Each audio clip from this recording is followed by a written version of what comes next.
Hello, everybody. Welcome to Going on Daily Live. This is JJ. I am Becky.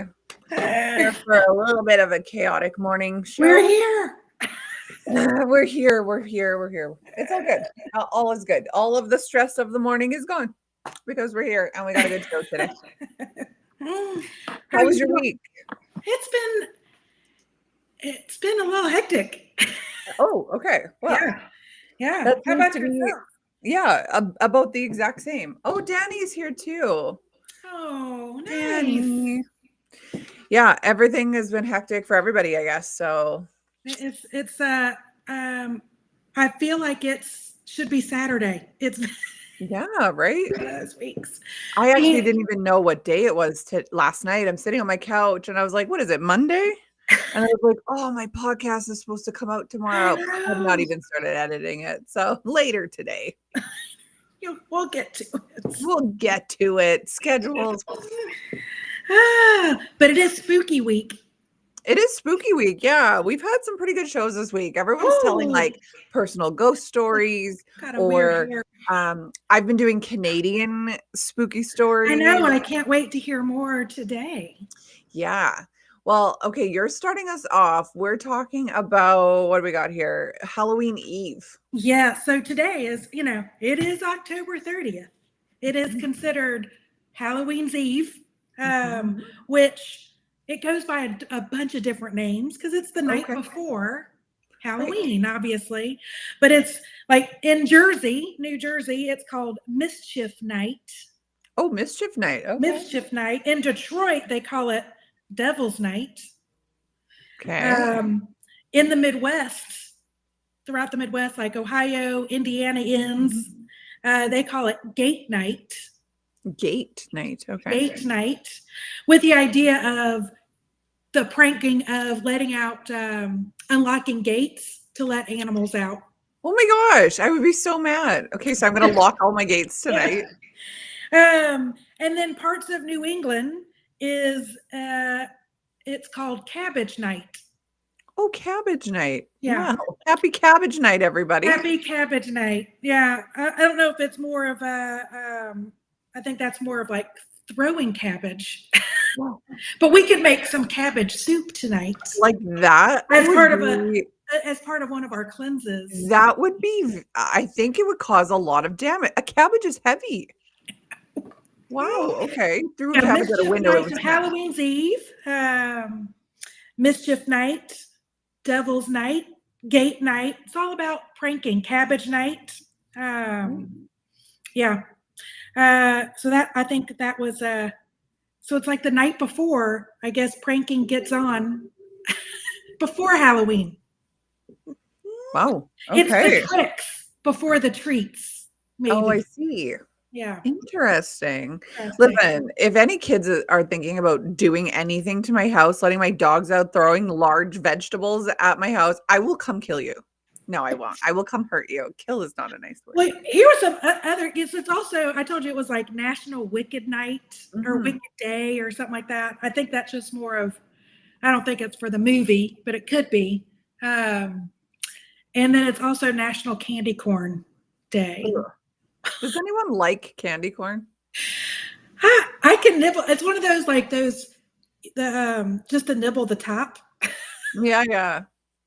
I feel like I just love candy and sugar so much that like if I eat one, then I'm eating it still, even though I'm like, I hate every bite of this. But I'm addicted to sugar, so here I go. That's what it is. I was just saying that so Detroit, because they didn't like the Devil's Night, so they changed the name and started calling it the Angel's Night. Oh, the Angel's Night. Okay, I like that. And started putting like a curfew and some regulations, but yeah. Let's get back to it's the treats. The other thing I thought was interesting was today, October 30th, what was it? 19 something. Ron might know the answer. Something. But this was what was it, 1946, 1947 was the day that the War of the Worlds reading on air. Oh, right, on the radio. And people thought it was real. That was crazy. That happened today in whatever 1940 40 something. Yeah, whenever it was. Yeah, that was pretty crazy. Imagine sitting around your radio as you did every whatever night or every Thursday night or right. And hearing that, you would have been terrified because at that time media was fact. Well, Media and it was also true. All Hallows Eve. It's like the Halloween Eve night, and then you're listening to this. Ron, I wasn't there. Are you sure, Ron? You sure? Yeah, I'm gonna Google it then here. War of the Worlds first broad 1938, actually. So before World War II. Yeah. Crazy. So today. Hallows Eve, Halloween Eve, and then you're listening to that. Scary. Terrifying. These people must have been so scared, honestly. Right. That's messed up. That is messed up. Yeah, World of War. H.G. Wells broadcasted as War of the Worlds. Set it off. Other things that is celebrated today is, besides candy corn and being wicked, it is checklist day celebration. Checklist day? Like make a checklist and celebrate that? And celebrate it. Okay. How about all of my checklists I haven't all done? the checklist people out there, the to-do list people. I am a checklist person. We have a day just for you. Oh, nice. And then it's also haunted refrigerator. Oh, these are very specific. Right. Haunted refrigerator? Is that a thing? Well, it wasn't Ghostbusters. Oh, fair. Yeah. Okay. Seems odd to make it a day, but all right. Right. Yeah. Yeah. And then this marks the 303rd day of the year that we've got 63 days remaining until the end of the year. 63 days. Oh my God. This 63 year days alone. Yeah. You're that person that's like, it's Christmas, like October 31st or November 1st. I'm the person that's the day after Thanksgiving, driving around going, how do people already have their Christmas trees up? See, and their house decorated? Because you have that huge holiday in between, like now and Christmas, I could see why you don't do stuff until after that. But I mean, we've long had our Thanksgiving, so I definitely already see people with lights up. I tell you, my neighbors they'll have their stuff all decked out. Yeah. Probably either Thanksgiving Day or right after Thanksgiving. I mean, but they're also, I've got two neighbors that drag their tree out Christmas night. They've got their tree already on the street. And I was like, dang, give it a minute. Like, oh yeah, I guess a lot of you do real trees as well. So, it has a small But even then, I've had real trees. They're up in January. Oh, really? Oh, yeah. I'm gonna try a real tree. I've had one once in my life, and it was messy, so we never did it again. I've converted to I'm a artificial tree convert. Totally. Yeah, I've got 2 artificial trees, and they both go up. They both get decorated. I love the ambiance. Yeah, and they'll be up for 3 months probably. Is it already up? No, it's not. My husband said the other day about how it was rude to put anything up before Remembrance Day, which is November 11th, commemorating fallen soldiers. But I was like, we can still appreciate what fallen soldiers did whilst also having our Christmas lights out. But he doesn't think so. So November 12th is when our stuff will go up. They're 2 weeks from today. I love it. Yeah. I love it. I love Halloween. You know what? This year, I just don't think I am doing it. I'm not doing it. Normally, we dress up or we go to a party or whatever. I don't think we are. I mean, we've got the Blue Jays game tomorrow. That's a big deal for us Canadians. Oh, that's right. Baseball game. I know I just saw a post on our local page chat being upset, like, whose dumb idea was it to make this on Halloween? Like, I hope every family has the game on so I can watch it when my kid's getting candy. So maybe that's what I'll do. I'll buy candy. I'll sit out on my front step with my TV. There you go. That's all you need. Yeah. But yeah, I didn't get a costume or anything. I talk every year, big game. What did you decide on, by the way? Megan from Bridesmaids. Oh, nice. I like that. So I've got bowling shirts. Yes. A cap. I've got the newsboy cap. Yes. Okay. The airplane neck rest. Travel neck yes, rest. Of course. Headphones. Amazing. And then I bought a bunch of little like tiny dogs. Like stuffed animals, and I have them gonna tuck into my belt. That is clever. So I took 9. I took 9 puppies. I took 9. Okay, that is a clever costume. Like that. Love it. This was your opportunity to go full slutty, and you chose Megan from Bridesmaids, and I love that. Yeah, I'm long past the era of that. Right. I know. Yeah, my daughter and her little circle of friends, they are all the characters from Five Nights from Freddy. Oh, cute. So she is. I don't remember which one she is. We gotta make the costume tonight. So okay. Nothing like leaving it to the last second. Of course. Yes, of course. So in 2022, I made a sushi costume. I do not sew, but I sewed and glued this thing together. I got a pillow and I made it orangey kind of color, like that salmon. And I painted lines on it like a salmon roll. I had a belt that was like green, like a seaweed thing. I had these little sticks coming out like cucumber sticks.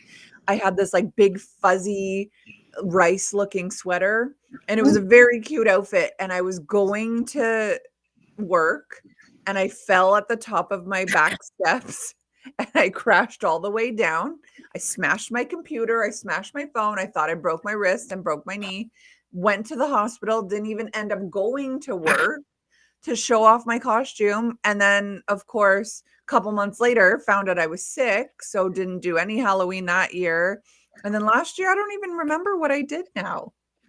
I'm trying to think. I don't think I did anything last year. So you're like, no. I think I've actually got a sushi costume sitting in my closet waiting to be used again 3 years later. You could just put it on.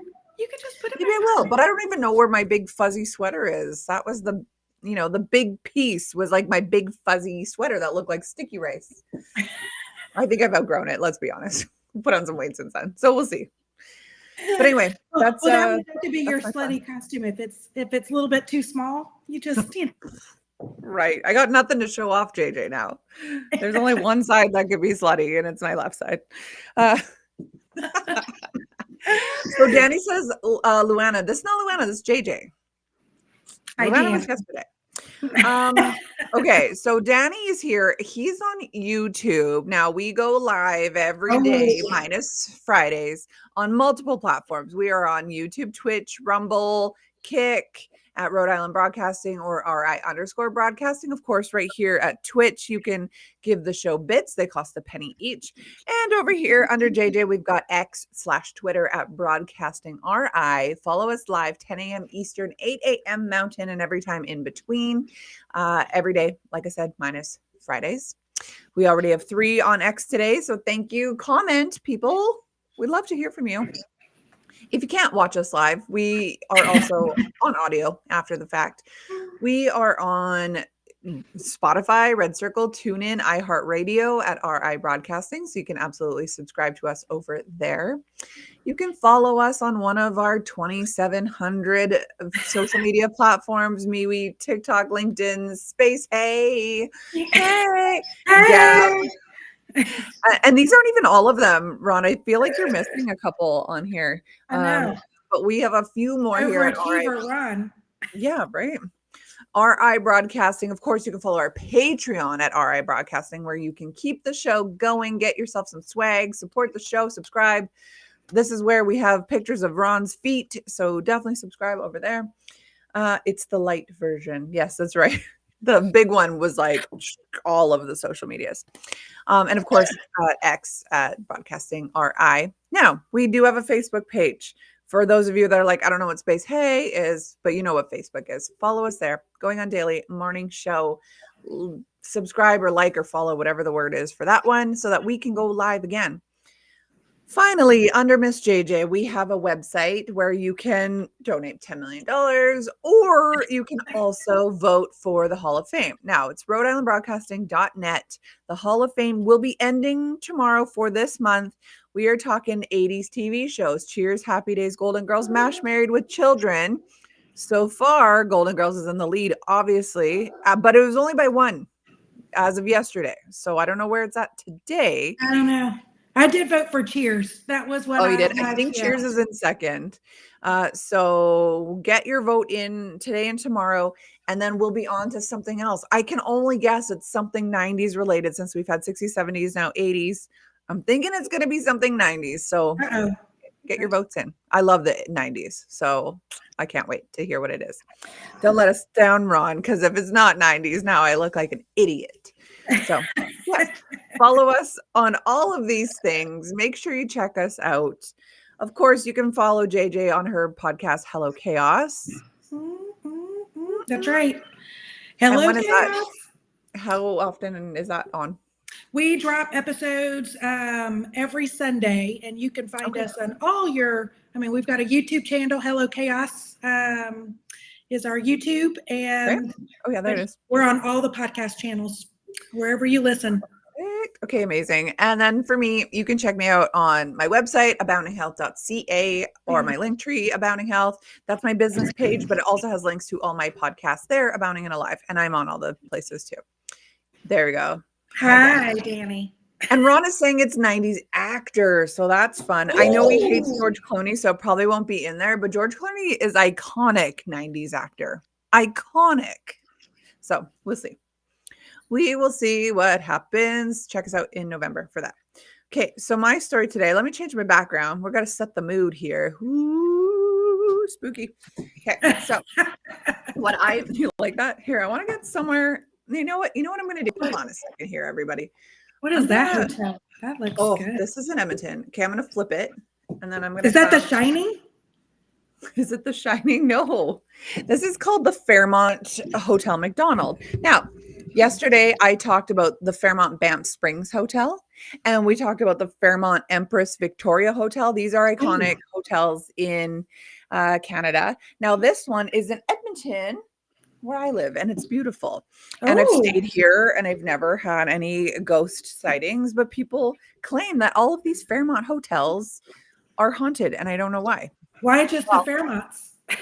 I don't know. That's happening. What I'm saying is, why are all of them haunted? What happened specifically in every single one? Now, the Victoria one from yesterday, this one is bizarre to me because it said that the architect who created it actually murdered in England, and somehow his ghost form came back to Victoria, British Columbia, and is now haunting it. It seems a little far-fetched to me. Yeah. Right? What's happening? How did he get there? I don't know. I don't know how the spirit world works. I'm not really sure. But and then in the Banff Springs one, there is actually a place in the springs that you can see where it's like a concrete or stone kind of winding staircase, and a bride fell to her death. So they say that she roams the halls. So pretty creepy stuff. Of course, the Edmonton one is no different here. So like I said, this is the Hotel MacDonald. It's very nice. It's very expensive to stay here, as you can guess. The back of it, you can't really see, but it's on the river valley in Edmonton. And so it just backs onto this beautiful open river. So, oh, excuse me. Now I'm going to, anyways, this is Hotel Mac. That's what we call it. Hotel Mac, the Fairmont Hotel MacDonald. Chateau-esque sort of landmark that's backs onto the North Saskatchewan River, like I said. It was built in 1915 by the Grand Trunk Pacific Railway as a Grand Railway Hotel, and it opened its doors in 1915. So this is a landmark. As far as Canadian architecture goes, we don't really go past 100 years kind of thing. Right. What is Ron? So you think these ghosts would be chilling in Aruba or somewhere like that? I don't know if they have the option to do that. I think they might be stuck. Yeah. In wherever they were murdered. Unless you're the guy from the hotel in Victoria, then you can just go wherever you want in the world. So from the outside, it looks like something plucked from a storybook. It really does. It's quite enchanting. It looks like The Shining. Yeah, really.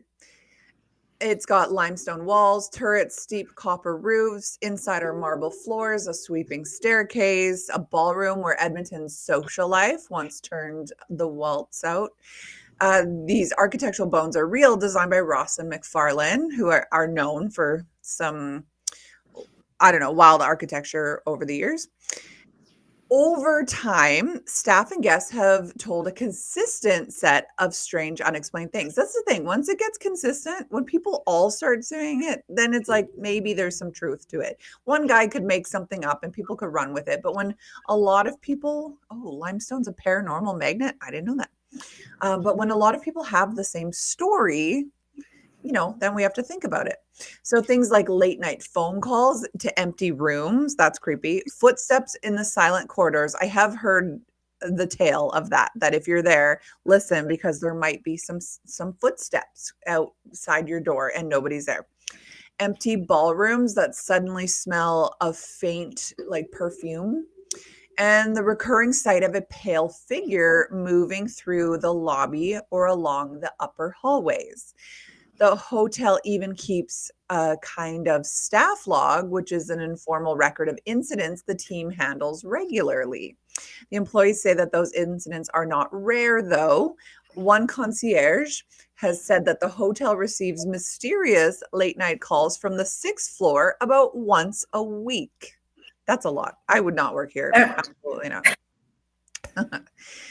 More persistent of all is the lady in white. Now, guests and employees have described this woman, sometimes seen descending the grand staircase, sometimes appearing in a mirror. Oh my gosh, absolutely not.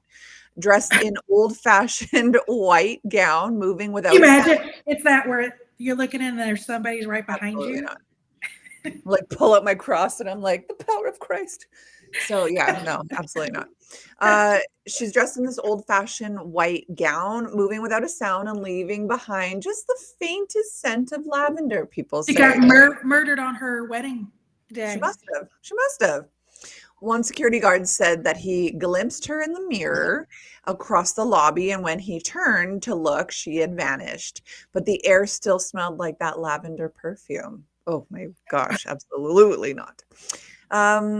I mean, these accounts aren't just sidewalk chatter, says this report. They've been part of local ghost tours and media places on Edmonton's haunted history for a long, long time. There are, of course, other encounters that read like short scenes from a Gothic film. A guest once reported walking to the sound of soft, old-fashioned waltz music seeping through the door of the ballroom at midnight. That's terrifying. The notes drifting as if a phantom orchestra were rehearsing behind closed doors.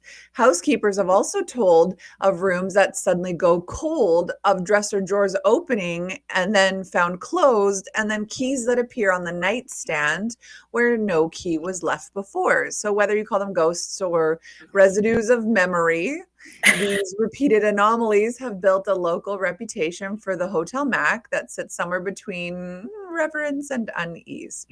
So that's terrifying. Now it's saying that the lady in white offers several possibilities of where she may have come from. So in its earliest decade, the hotel was the center of Edmonton society. Of course, dances, political gatherings, arrivals, departures. It was for fancy rich people, right? Arguments, triumphs, tragedies, love stories. This was the epicenter of that. So across the century, few lives were obviously more dramatic than most. A few farewells. People have speculated, and storytellers love to imagine that the woman is just a spirit of a lonely guest, a jilted lover, or maybe someone whose final night here was left, in an unfinished sort of way. But the truth is blurred because the legend fills the gaps. So the city keeps the memory of the hotel's past alive without actually knowing what the heck went on there. See, like I said, at the Banff one yesterday, that's, I don't know if you watched the one day when I was in the mountains, that was Banff. So the hotel there, that one is very obvious. Like the woman literally fell down the stairs. There's a plaque on the wall where she fell that talks about she lit on fire. And she fell to her demise because the steps were made of rock. So obviously she like smacked her head and that was it for her. So they have the origin story of whatever they're seeing, but not at this one. So I don't know. Is it true? Maybe, maybe not. I don't know. I never saw anything when I lived there, nor would I ever want to. Like I told Luana yesterday. Like, I've never seen the ghost. Like I'm not open to these sort of things. So I just feel like some people allow this kind of stuff in. Like Ron popped on the show yesterday to talk about all the times that ghosts have talked to him or like been near him. I'm not open to that. They know better. Leave me alone. Absolutely not. So yeah, I had no issues when I've stayed here. Ron's channeling. Yeah, right. Ron and his Ouija board or something. So yeah, that's it. That's the legend of the Hotel MacDonald in Edmonton. That is crazy. Yeah. So there's definitely one in Calgary. I was going to do that one, but I figured I would I want to know what's the connection with Fairmont. Are they murdering people? Well, yeah, that's just it. Like, I don't know. So I've also stayed at the Calgary Fairmont only buy haunted hotels. Yeah, right. Here's the Calgary one. It's a little different, but still ornate, very cool. That looks like the one from the movie. What was it? Room 331. Oh, I don't know. They get trapped in the room, and it's no way. Yeah, something like that. I've never seen that one, but that's the Calgary one. It's also right downtown, like the Edmonton one is. While I'm here, I might as well just show you one other one here. This is the Banff one. So you can see it's very beautiful. That's another Shining. Yeah, literally, they all are. Except minus like the snowy. Well, I guess this one would have snowy mountains, but it's not super secluded like the Shining one is. Yeah. And then this was the last one that we talked about here, just so you can see, because you weren't here yesterday. This is the Empress. Oh. So, I mean, they all have a very similar vibe to them, very gothic, very beautiful. You see them in person and it's breathtaking. The insides are absolutely amazing. But for whatever reason, all of them have stories of ghosts. So I don't know. I don't know what the deal is with these. So I'm just going to put this as my background. I'm going to leave it. So if you're looking for a haunted experience, just look up Fairmont and all of their hotels. Yeah, literally all of them, apparently. So yeah, that's me for today. I will not do the Calgary one. I'm going to talk about something different after. But why don't you take us into Halloween costume trends? I know we already talked about some costumes of what I'm going to be and what I think you should put on your sushi costume. Yeah, absolutely. I should have done it today, actually. But no, what's like the most popular costumes that are, like I said, my daughter's and her group is doing the Five Nights from Freddy, those characters. But of course, the big trends are Wicked, Elphaba, and Glinda, or Taylor Swift and her multitude of outfits from her tour.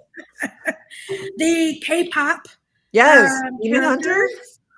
Those are everyone huge. I've seen on my feed has that. Hunters, Rumi and Zoe, and my daughter and her girl. Yeah, they were trying to debate. Do they do that? The Megan costumes, not my Megan. The Megan, that creepy. Yes. Which I hated that. I know it was like a girl version of Chucky. I never watched it. But that creeped me out like that. Yeah, of course. And then, of course, continuing on, the horror classics like Jason and Freddy. People are still doing that, hey? But what's emerging in this is I don't know if you watch The Boys TV series. It's actually filmed in Gen V. It's filmed in Toronto. Oh, nice. Yeah, but it's it's the boy. It's the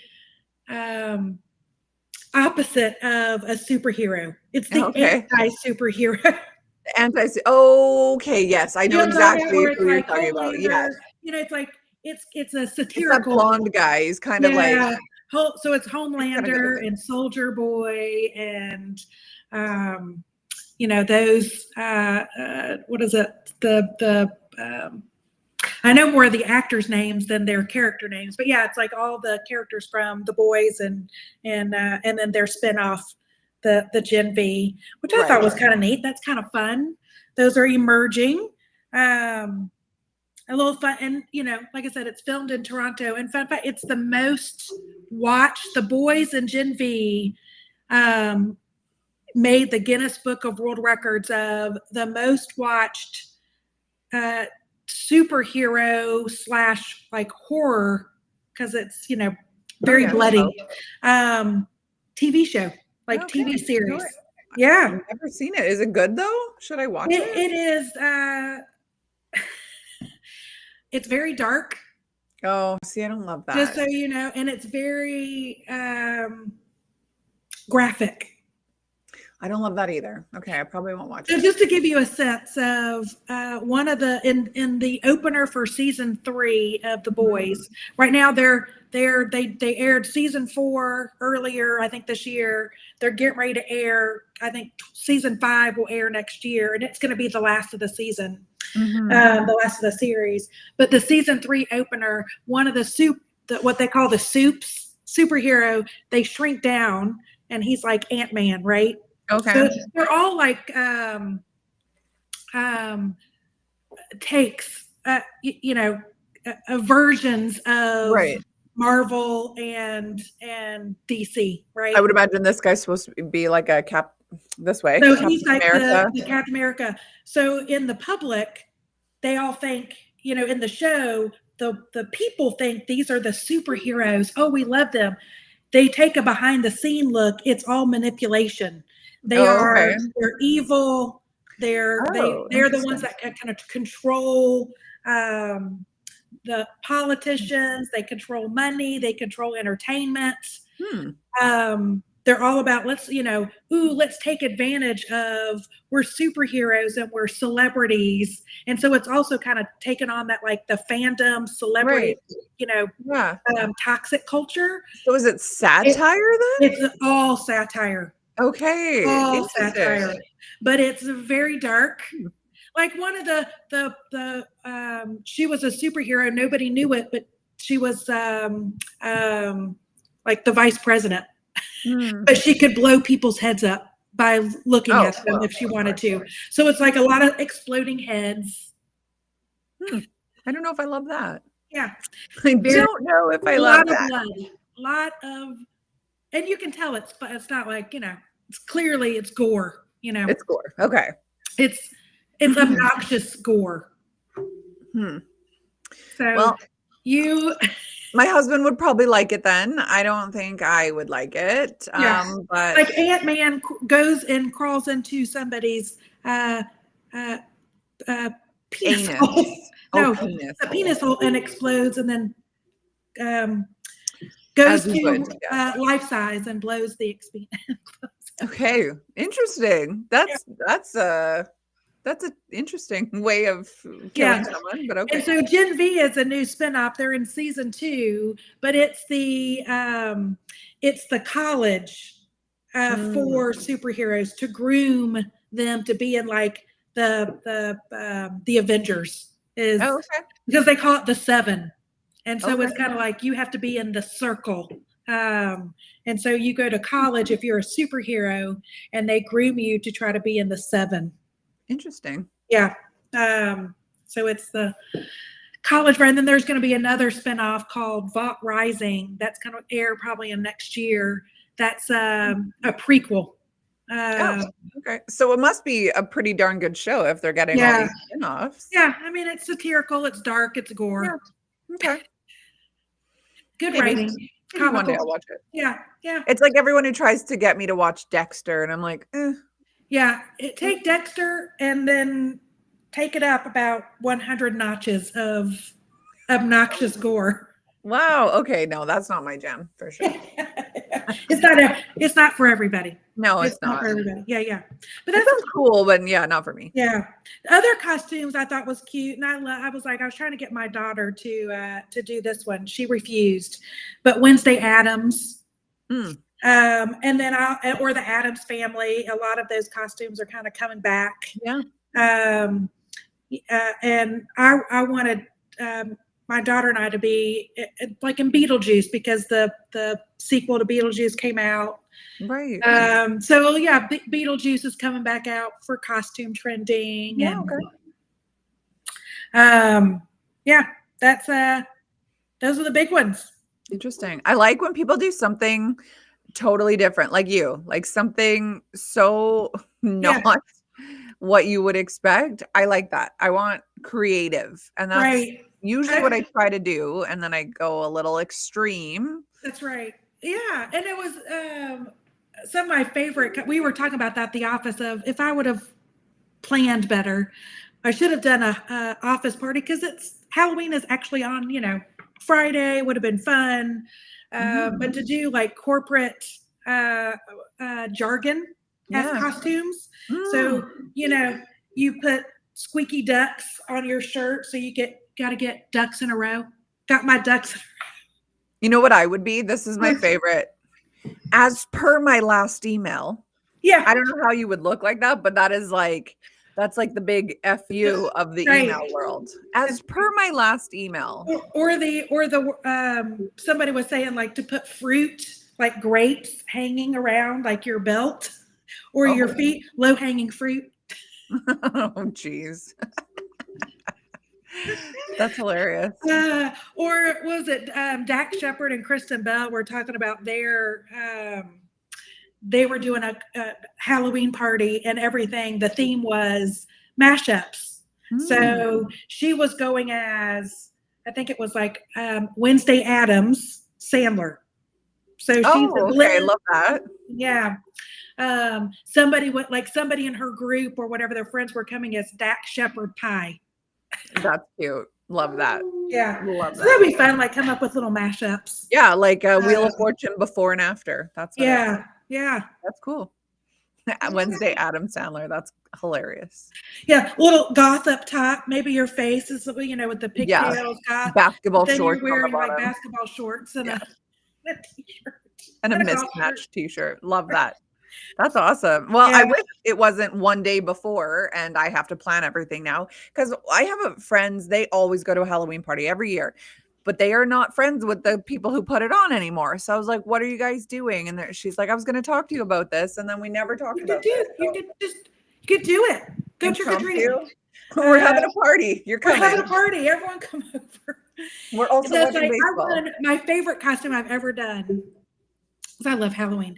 And this was, I don't know, it was like 15. I don't even want to date myself. But we lived in Ohio at the time. And I think it was Ohio or Indianapolis. But I was one of the characters from The Birds. I was Tippi Hedren. So I went to Goodwill, got like a gray dress, ran it over it a few times in my car. Yeah. And then went to, Michael's and bought a bunch of wedding doves and spray painted them black and hot glued them all over my dress. And then I had like the fake skin birds in my hair with one with the fake skin in one of the birds' mouths. That's cool. I won some money. Like I went to yes, you did. I'm trying to think of like one of my costume that a friend of mine did that was kind of risky, little dirty, but all she did, she was like, I had no time. She had one, the name tag, my name is, right? And she put Eileen. Oh yes, I've heard and that. She just put frosting all over her face. Yeah. Love it. A little Dexy's Midnight Runner ode, except double entendre. Right. Come on. Love it. I love it. I saw one like that where she just had it like the Something About Mary, like hanging from her ear kind of thing. And then Eileen. So funny. So yeah. I'm trying to think what I did. I think the last one I did, I was Morticia Addams. And then I've done. That would have been good. It was good. My dress was gorgeous. I did a scarecrow. And keep in mind, I was a makeup artist for years and years, so I could do some pretty cool stuff. Of course, I was a sugar skull. One year I was a chola, like a Spanish gangsta girl. Probably very so culturally inappropriate, but I live in Canada. We don't have Mexican people. Gosh, what else was I? I did Cruella de Vil one year. I did. Yeah. Oh, I did a disco girl. I had this like little disco outfit, and I had this like little mini disco ball that had like killed me, and I had like blood all it was pretty cool. I found some That's a good one. Now you should get 2 of your friends, yeah. and you guys could be Chewbacca's angels and do a mashup. What do we dress up like? You do a mix of Chewbacca with Charlie's Angels. That's cute. Well, I'll text all my friends. You could get the Chewbacca masks that has the sound that when you open the mouth it goes, yeah. And then wear the clothes of Charlie's Angels with like the gun. Yeah. That's cute. That's cute. I mean, I really don't have time to get any of all that, but that's okay. Next year. Next year. There you go. There you go. Love it. Cool.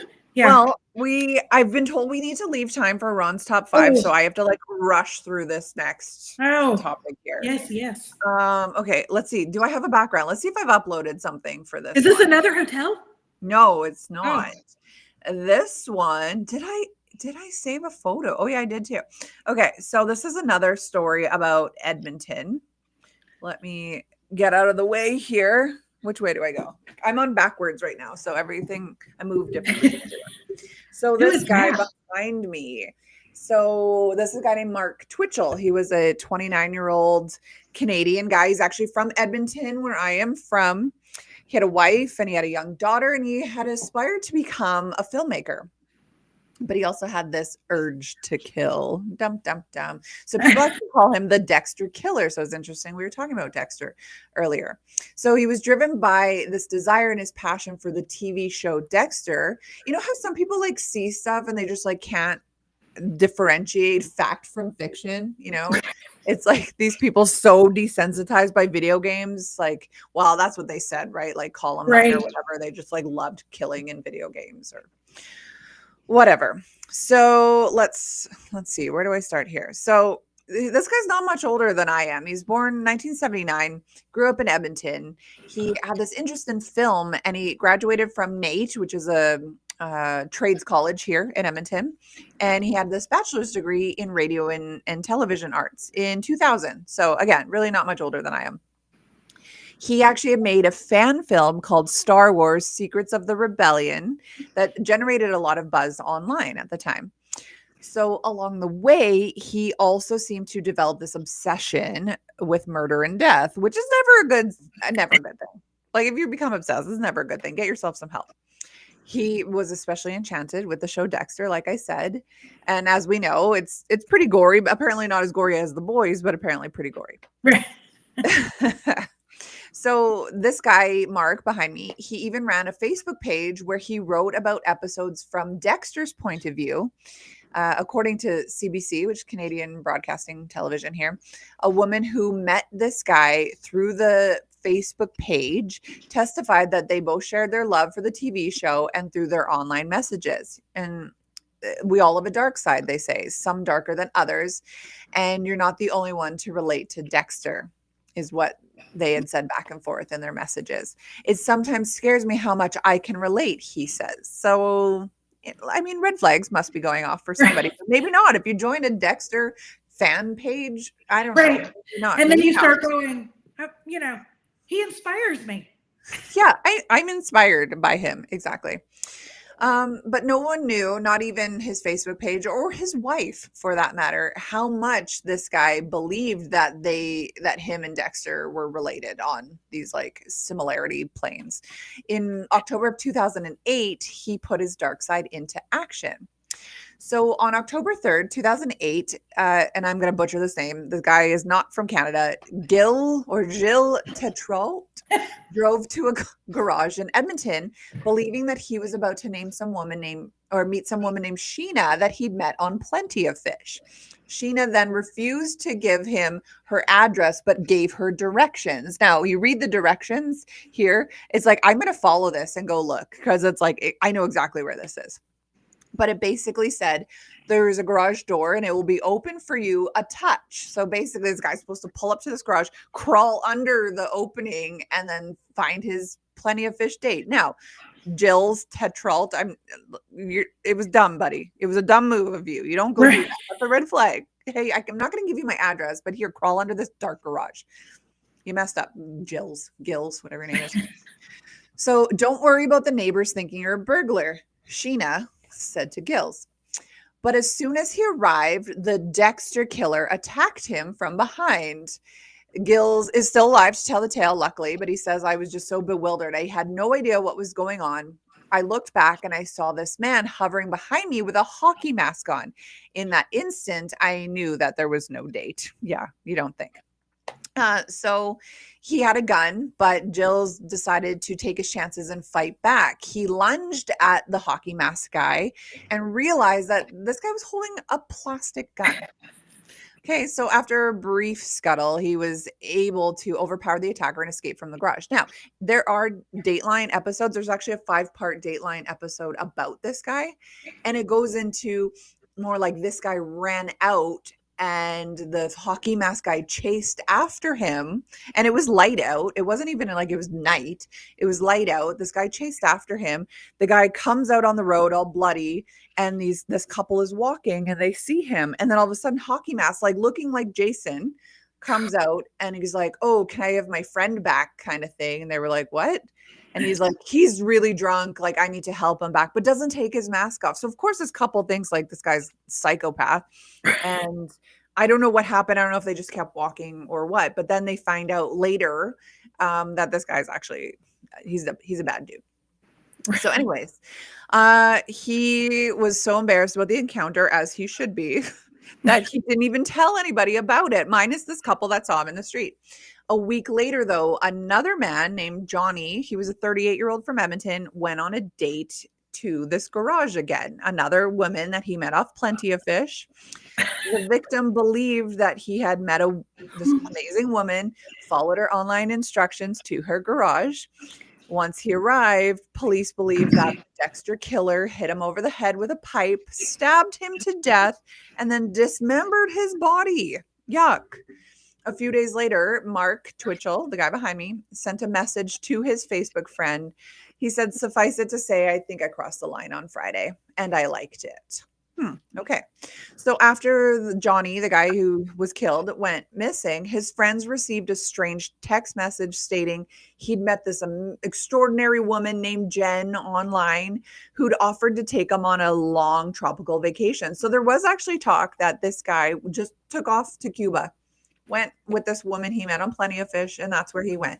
And so was it really a murder without a body? They didn't know, right? They thought it was suspicious that he was missing, but he could have. I guess he had some troubles, and who knows? Like, if you got the opportunity to go with the love of your life to Cuba, would you take it? Probably. So his friends found this highly suspicious. And since this Johnny guy had actually shared the driving directions sent by his date before he disappeared, they reported him missing and forwarded the directions to the police. Well, this is where it gets real dumb. The directions led directly to this garage, this Mark guy's door. They found eerily Dexter-like scene that included plastic sheets on the window, blood-splattered table, and cleaning supplies. Then they found this Johnny guy's blood in his car. So then they arrested him on Halloween of 2008. But Mark, the guy behind me, claimed that he could explain everything. He told the police that he'd just been filming a movie called House of Cards that just happened to be about men who were killed after being lured to the garage for a date. Mark Twitchell also insisted that he lured Gills and Johnny to the garage because he thought he'd attack them, let them escape. So when the movie came out, there'd be this like buzz. They would come forward explaining their experience, and then they would create more buzz.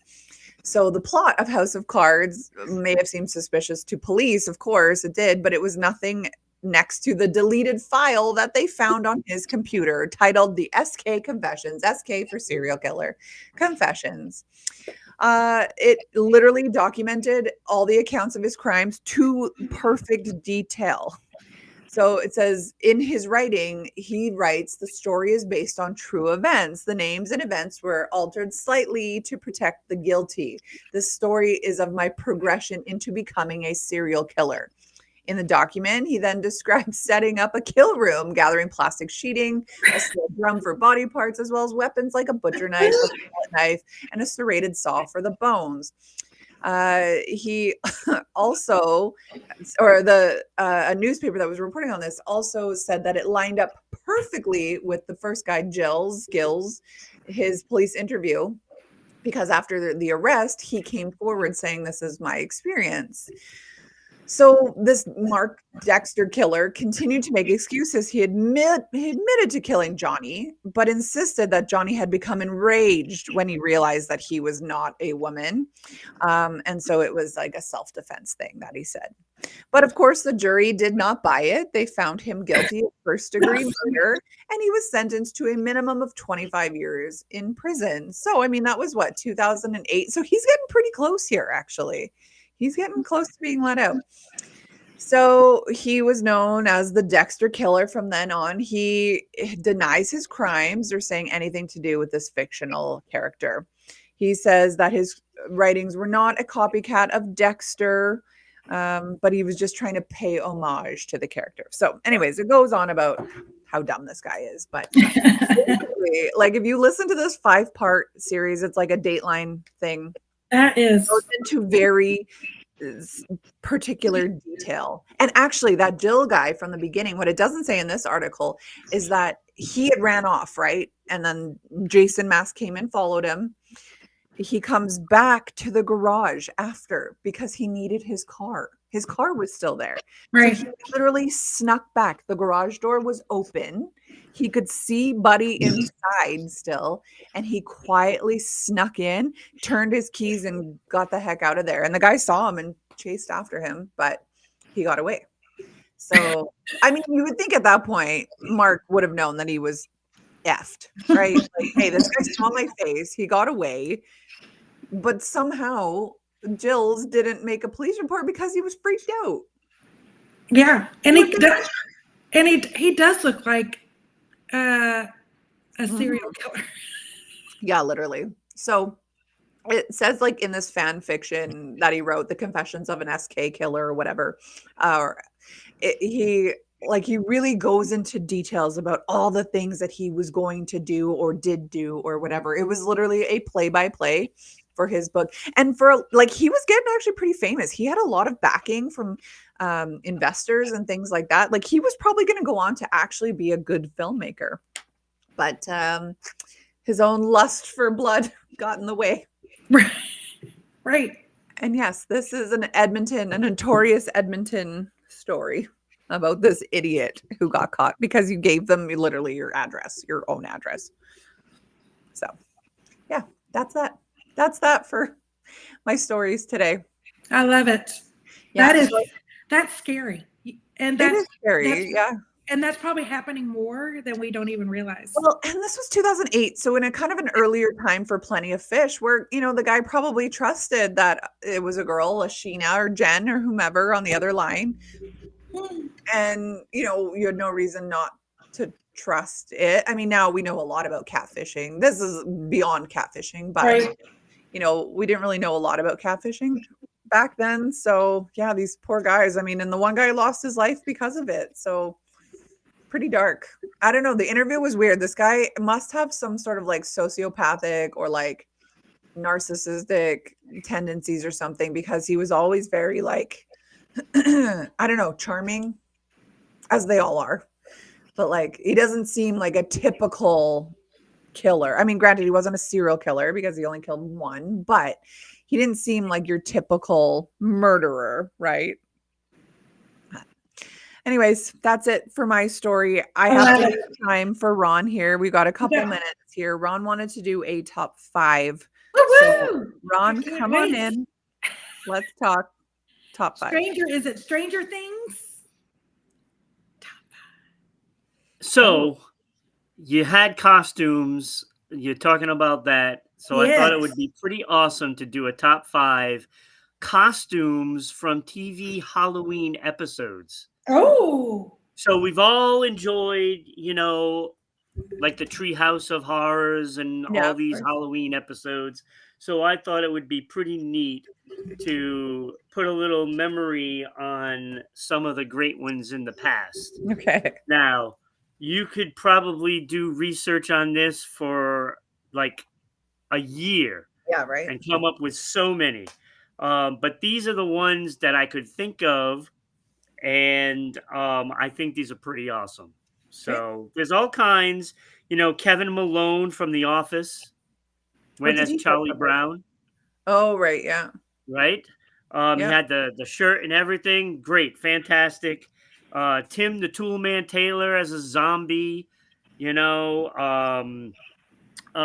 Kapoor from The Office went as Katy Perry with that dress. I don't remember that one.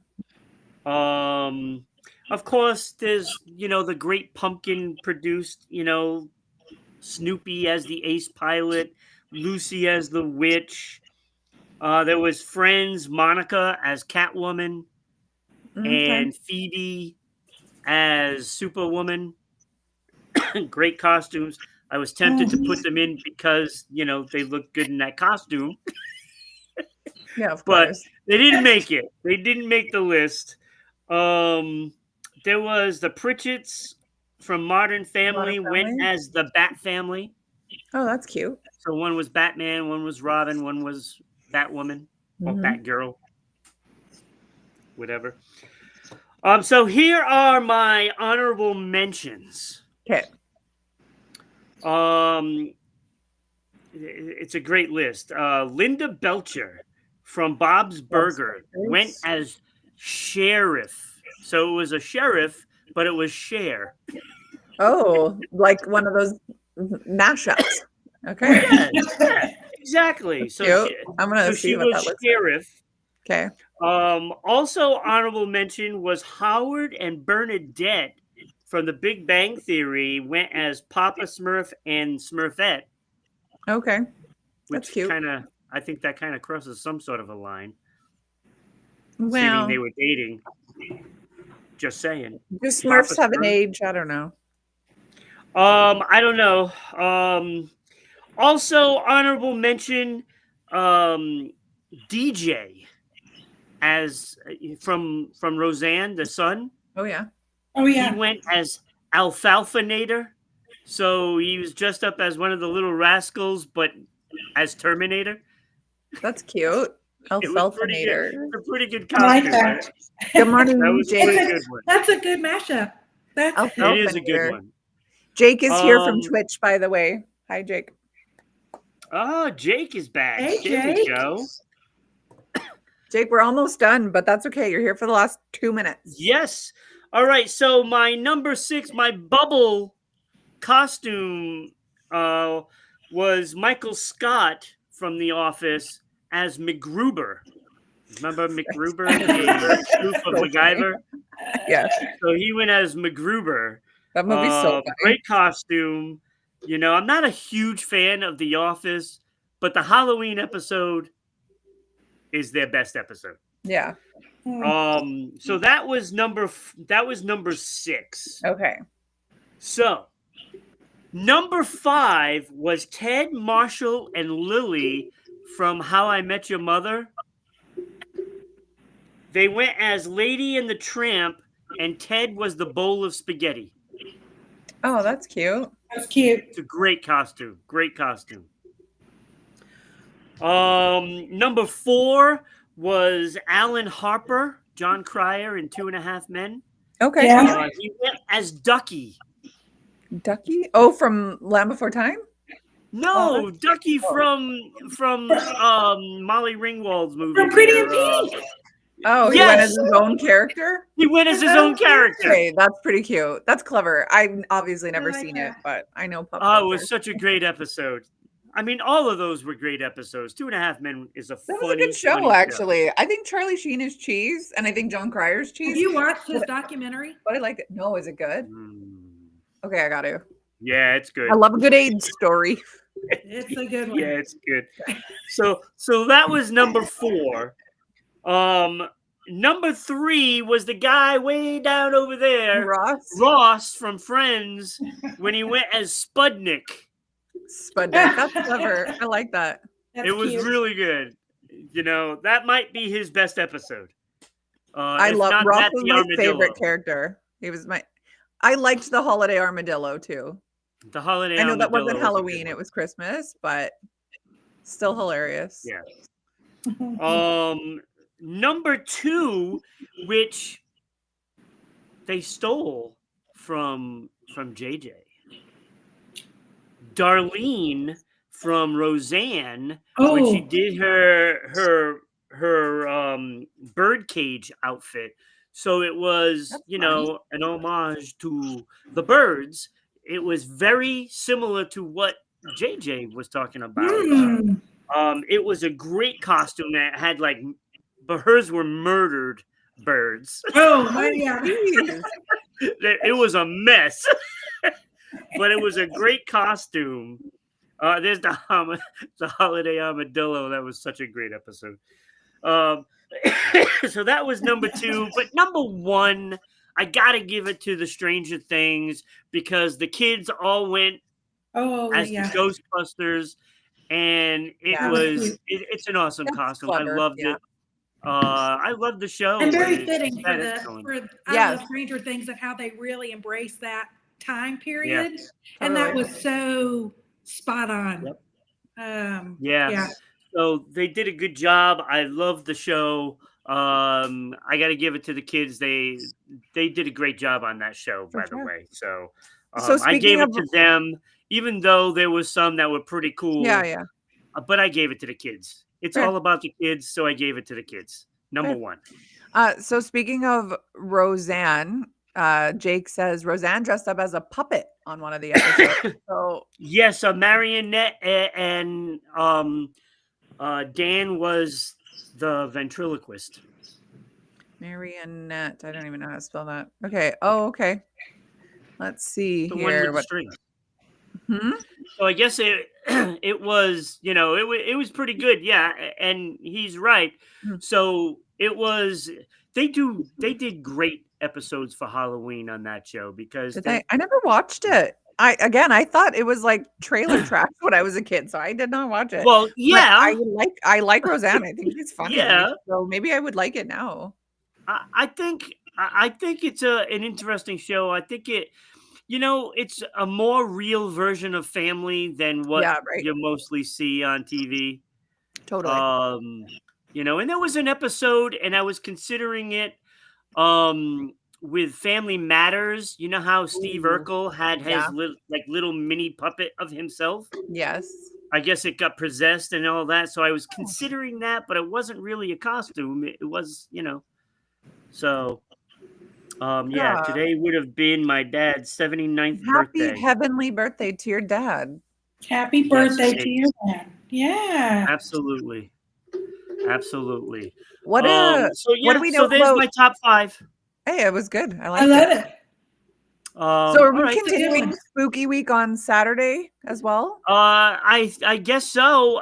They don't have to because Lena's going to be all over it. Lena loves a good spooky. She's all over. Yes. So you guys can close up. I'm out. Thank you for letting me on. Yeah, I love it. Thanks, Ron. Okay. Hold on. There we go. We got. So. Okay, so we got through another show. We only said anus and penis once on the show today. Right. So, I mean, that's probably a new record for the least amount in one show. Make sure you join us on Saturday. It's going to be Ira, Lena, and JP together. And then, of course, on Saturday, Ron and Kenny. And then I'm probably back Monday because I haven't done a show with Chucky Boy in a while. So I'm probably back then. So make sure you check us out every day minus Fridays at 8 a.m. Mountain, 10 a.m. Eastern. Or check us out on Fridays at that same time because my show was on at that time. So thanks, everybody, for being here. Thank you for the comments. Jake, again, happy birthday to your papa in heaven. And thanks for being here with us and commenting. Have fun, everybody. Happy Halloween. Happy Halloween.